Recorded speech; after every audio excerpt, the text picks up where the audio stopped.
Welcome to the National Initiative for Cybersecurity Education Competition Subgroup podcast series. I'm Dan Manson.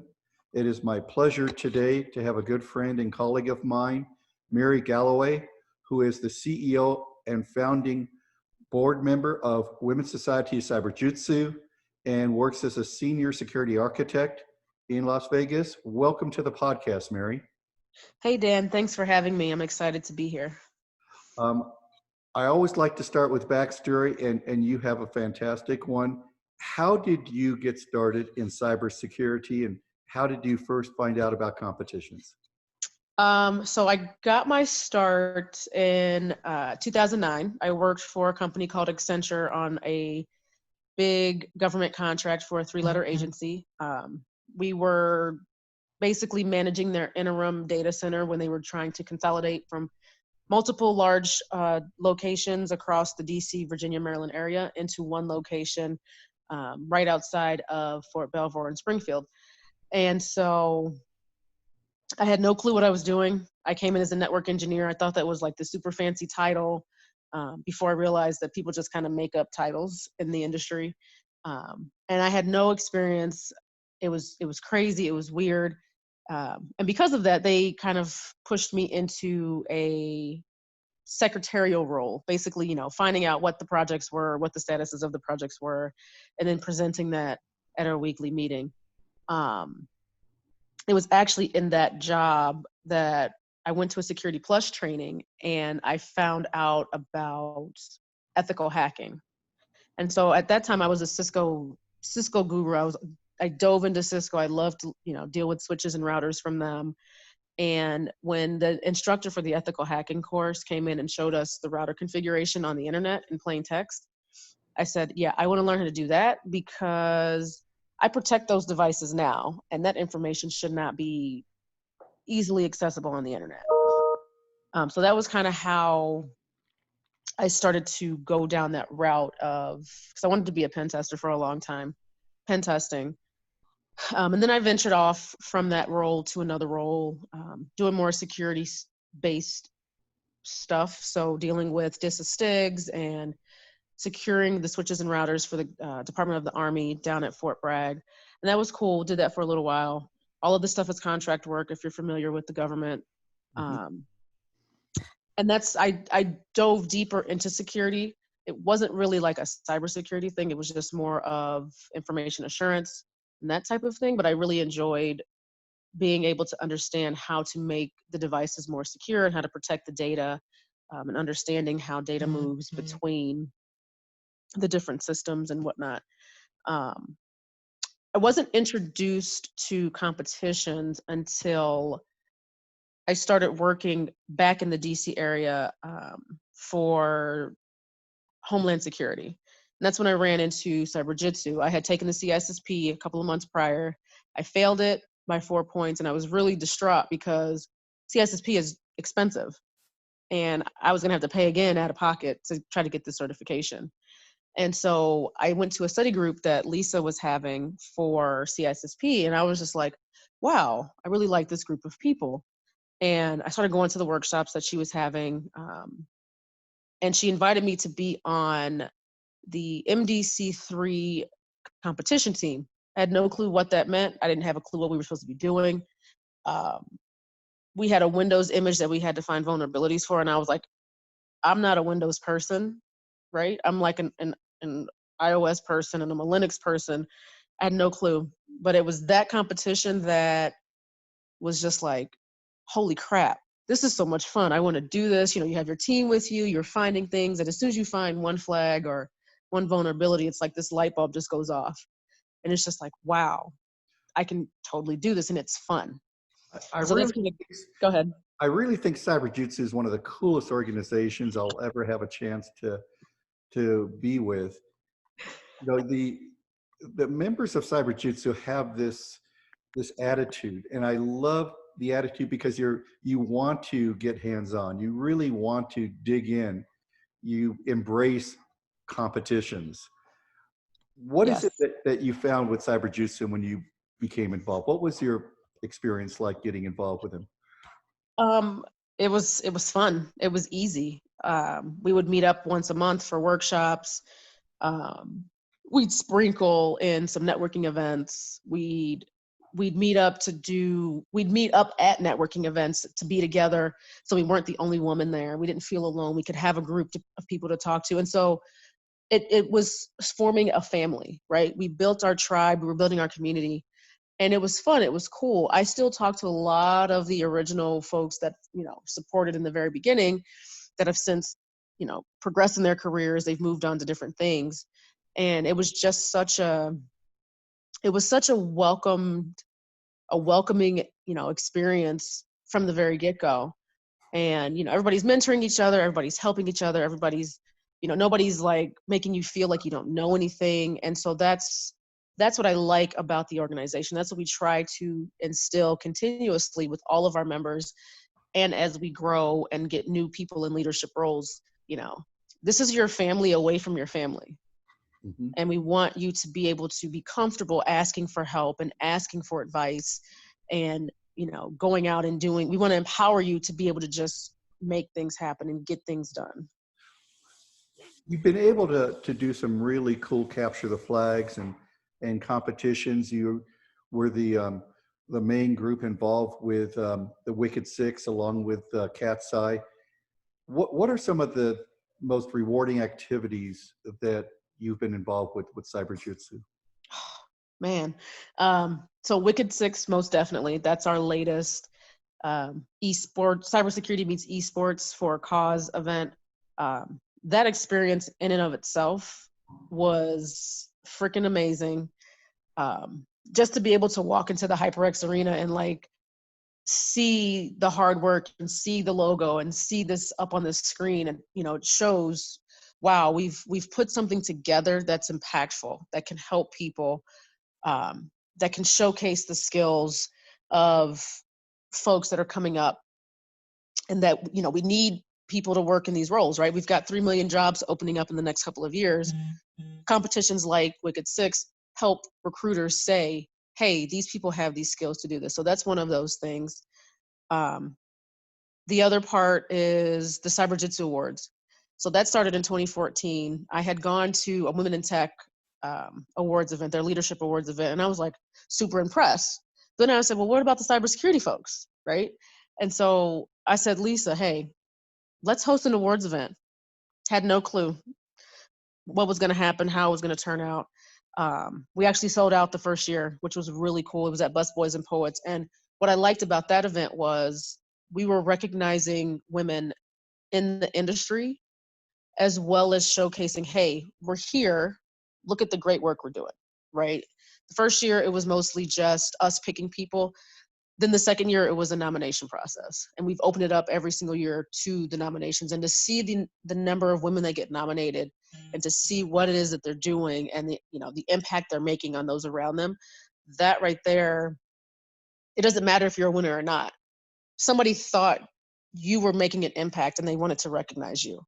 And that's what I like about the awards. It's not a popularity contest. It's these women are doing things in cyber. Take a look, follow them, be aware of what they're doing. And so I think those two are probably the most rewarding. It's so and they take the important. most work. So important to be able to show role models in this field. And Yes. one of the things that CyberJitsu does is you start young. Yes. So you have an academy. I think you've had girls as young as 8 years old going through this academy. Yes. What is so this? CyberJitsu Girls Academy. Yeah, go ahead. CyberJitsu Girls Academy, it's for middle and high school girls.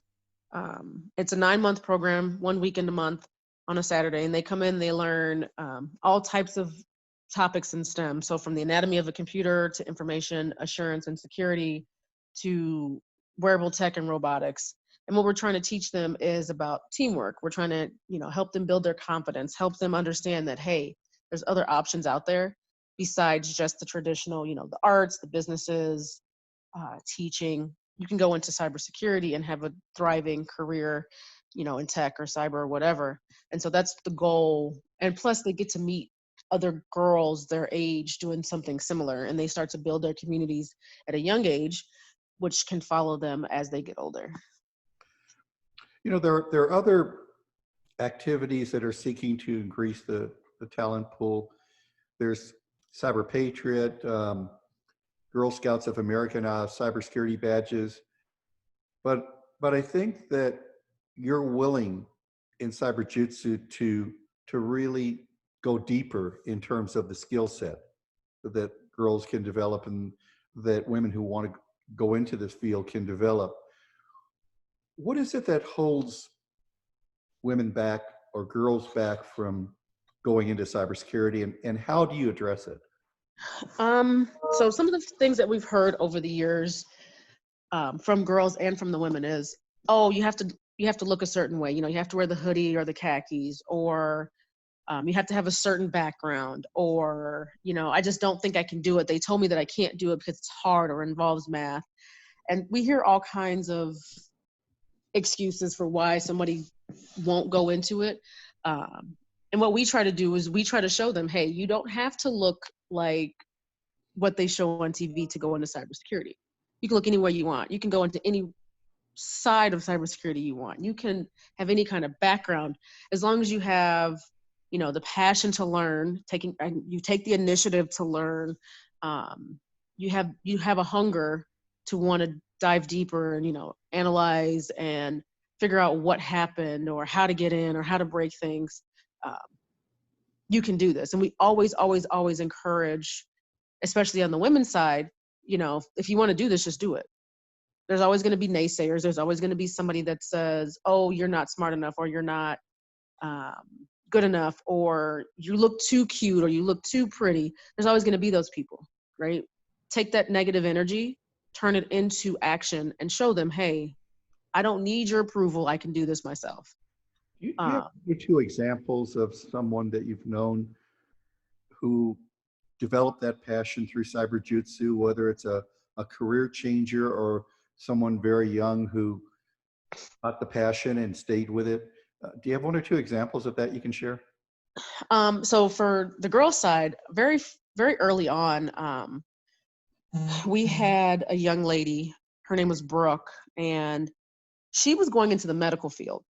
And she was really super smart. She came through the whole program that very first year. And then she went off to college 2 years later. And she had been reaching out to Lisa constantly.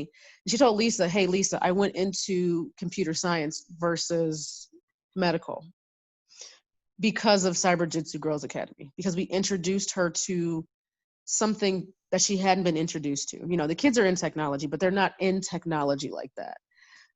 She ended up coming back to the program after her freshman year of college and doing some demos and actually teaching one of the workshops for the girls program.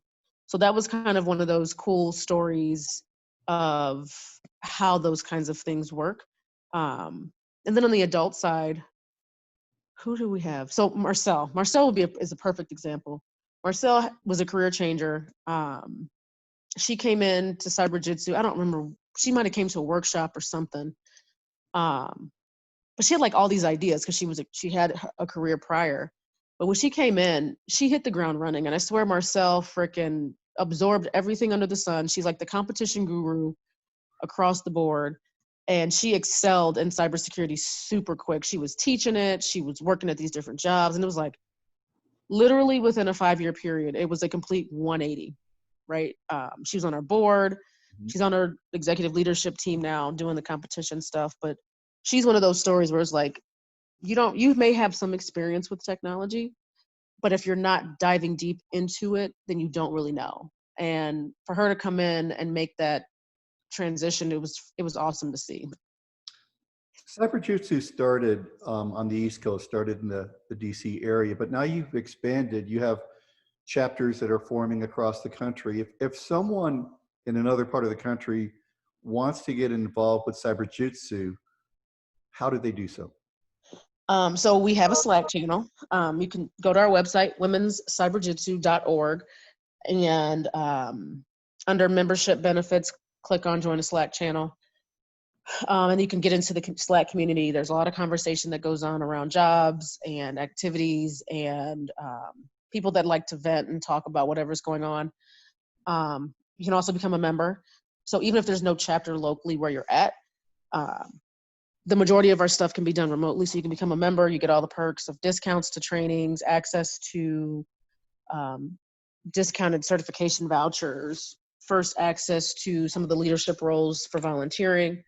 And then if there's not a chapter, you can actually start a chapter once you become a member, and we'll help you get that process going and help you find people for the team to help build that out. And you can have your own chapter in your local community, so you guys can do meetups and work together, study groups, whatever you want to do.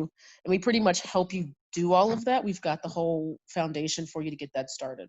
So it's all on our website, womenscyberjitsu.org. And then you can reach out to any of us on social media, myself, Monsi, the WSC accounts, whomever, Jessica, and just, hey, I'm interested in learning more. I want to do more. I want to help out more.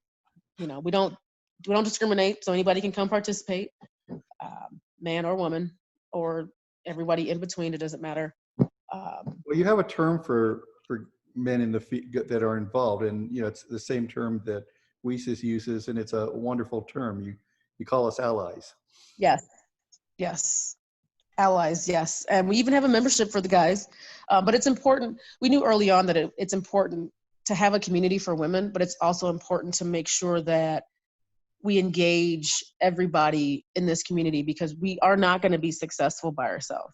We have to have allies in certain positions in certain places that can help drive the mission of it's important to have, you know, diverse voices and diverse perspectives in all of the conversations. And so we welcome everybody to come and be a part, to come and teach, to come and volunteer at wherever they want to participate. I've had a chance to go to the face-to-face meetups that CyberJitsu has had in town, and it's been a lot of fun. It's been great to meet people that way. But these days, everything we're doing is online. And you recently had a very successful CyberJitsu con. Can you talk about what it's like to put on an online con event? You want me to be honest? You want me to lie?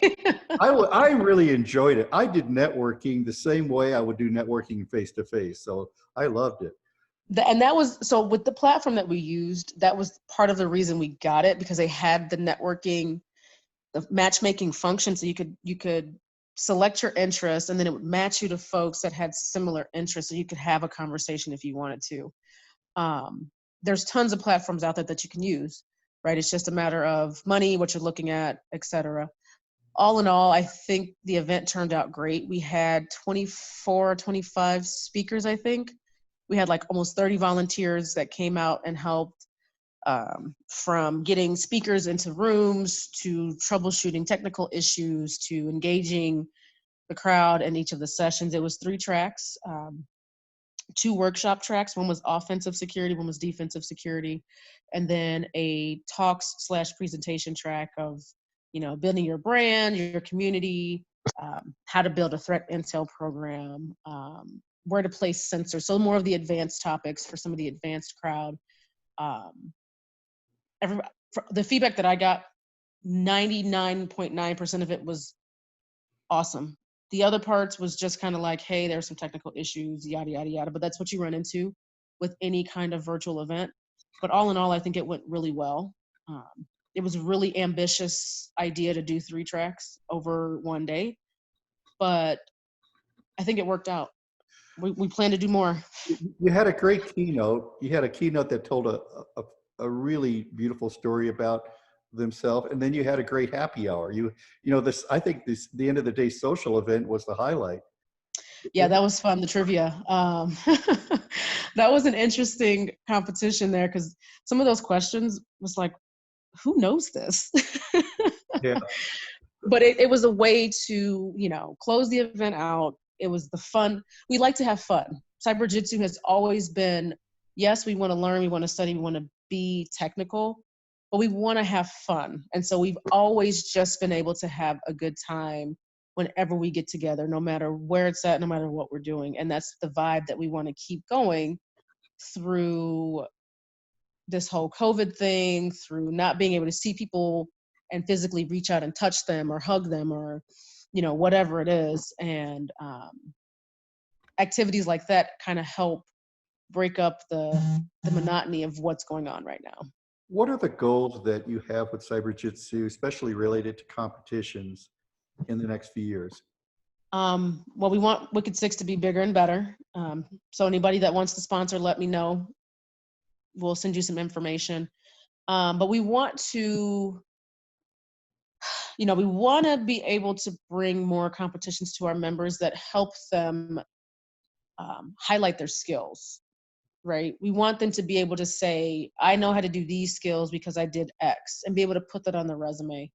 We want to offer more training, obviously, for our members in different areas like AI and virtual reality, threat intel, some of those other areas that are outside of just pen testing and hacking, right? Because cybersecurity is more than just that.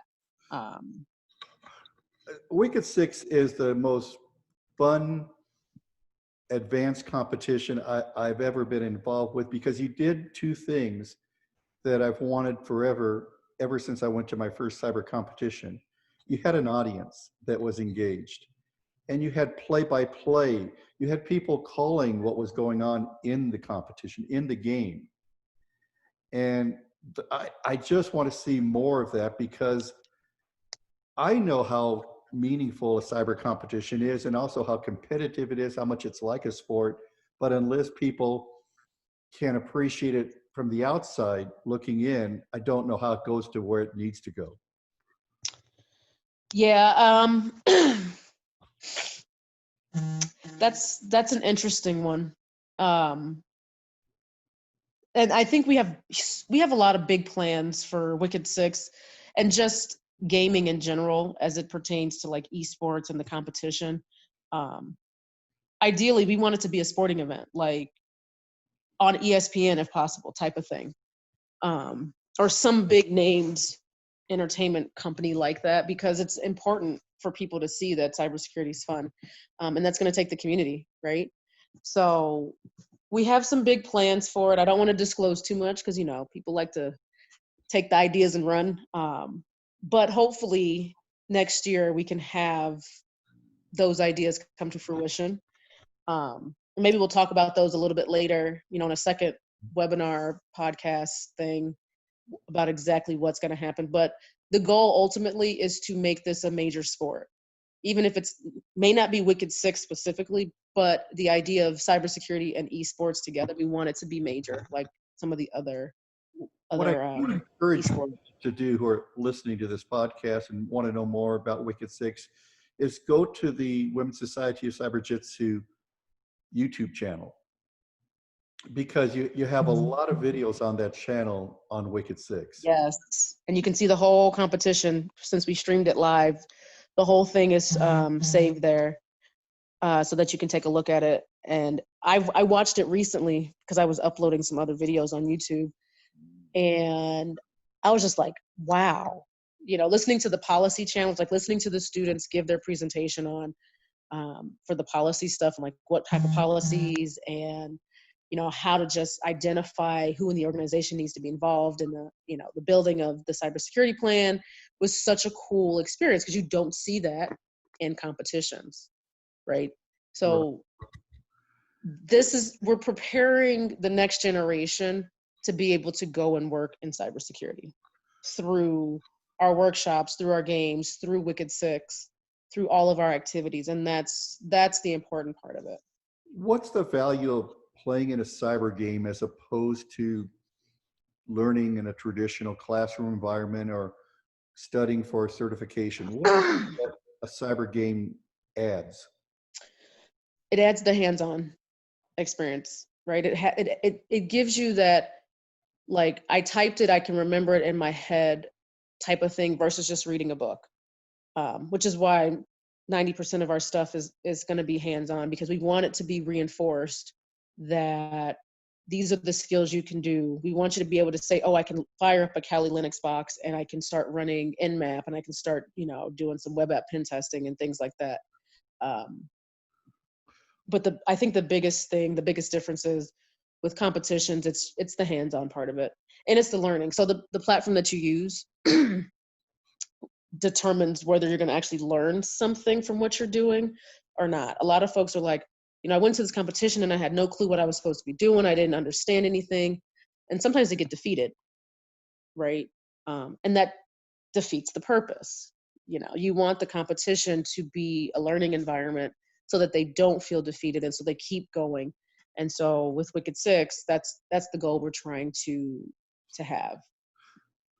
What do you say to those out there that may be on the fence about cybersecurity? They know it's a growing field. They know that it's an important field, but they don't know if they see themselves in it. What do you say to them? That you can do this. No, on the real though, you let them know, hey, what do you have a passion for? What skills do you have, right? They start rattling off their skills. You ask them what their goals are. And that's when you tell them, okay, well, you can do all of that stuff in cyber. So the way that you have to get them to see that, hey, I could probably do this, is you have to take what they already know and convert it into the language of cybersecurity. So if they do project management, they're like, I don't know, I don't think I can do this. It's like, well, those same skills that you use to manage those projects over here can be used in cybersecurity as well, right? The only difference with cybersecurity is you just have to have an analytical mind. You have to have the mind that says, hey, I want to dig deeper into whatever this is. And then you start going down that path of understanding, oh, okay. And you start pulling your skill sets from other roles and other jobs into what it is you're trying to do in cybersecurity. It's a fun field. Yeah, does it suck sometimes? Of course, every field sucks sometimes. It's fun and it's extremely hard. If you really want to Exactly. be in this field, you don't do it 9 to 5. It's not a normal field. Right. You just got to do it. You just got to get in there and just say, I'm going to do this. I'm going to learn this. And then build your network. Reach out to people. There's a lot more supportive folks in cybersecurity than there aren't. And I think what CyberJitsu provides and what you see is the value of the network. The ability to tap into the network. It's a community that wants you to join it. And if Right. you're willing to develop your passion, if you have passion, it's ready for you. Right. Exactly. Yeah. So Mary, that's cool. thank you so much. It's always a pleasure. And I look forward to being involved with whatever you're doing in the future. Yes. Thank you. We want you involved. We want you on the team, Dan. Thank you. This has been the National Initiative for Cybersecurity Education Competition Subgroup podcast.